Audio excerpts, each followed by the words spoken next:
Assalamualaikum warahmatullahi wabarakatuh. So first of all, I would like to introduce myself.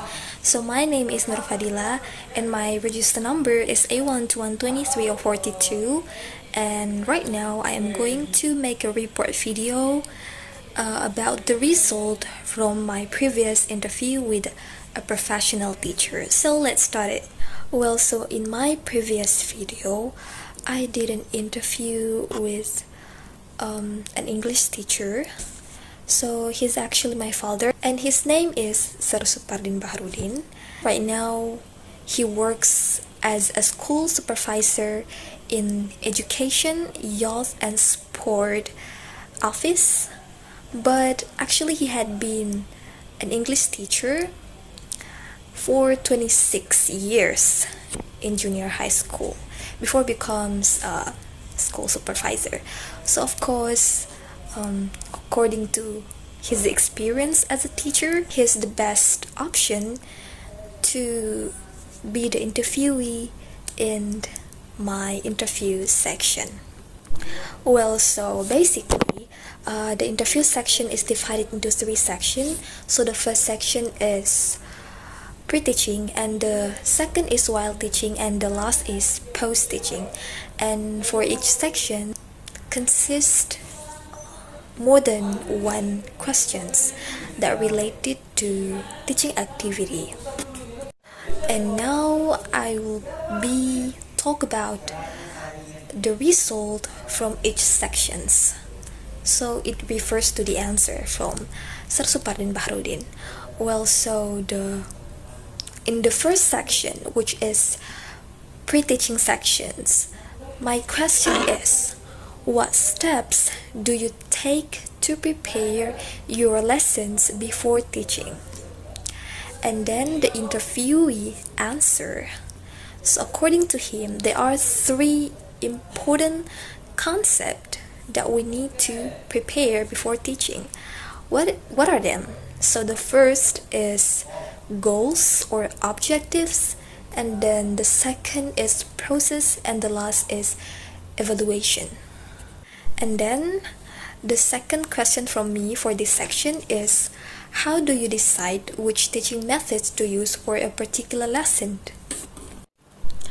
And again, according to him, he answers that the teacher should be able to identify which teaching methods to use that will properly support the topic of the content, and then the learning goals, the students' needs, student learning styles, and then the students' environment. Beside that, it is also necessary to consider that teaching in an isolated village is totally different than teaching in a city area. He said that substantially the good method is the one that can meet or fit in every situation and existing condition. I can then move to my third question. So my question is, what materials do you usually gather for your lesson?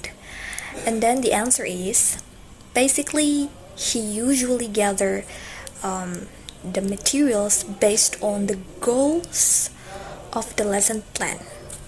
So for example, he'll choose the materials that present information in a variety of ways, and then using mixed media such as text or videos or image, real world graphs, and etc.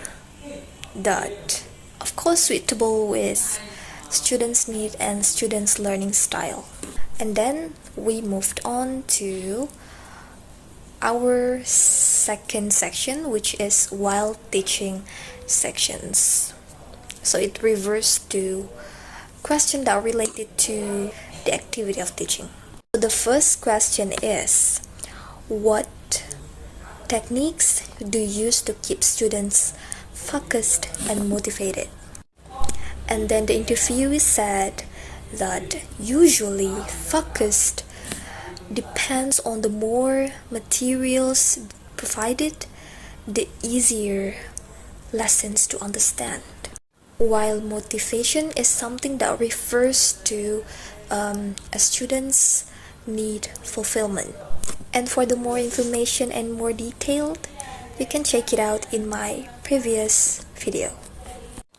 And then my second question is, what challenges do you often face during the lesson and how do you handle them? So basically I asked him about the challenges and also the solution in a reading text, because at that time these problems affect the national exam average scores every year were still low.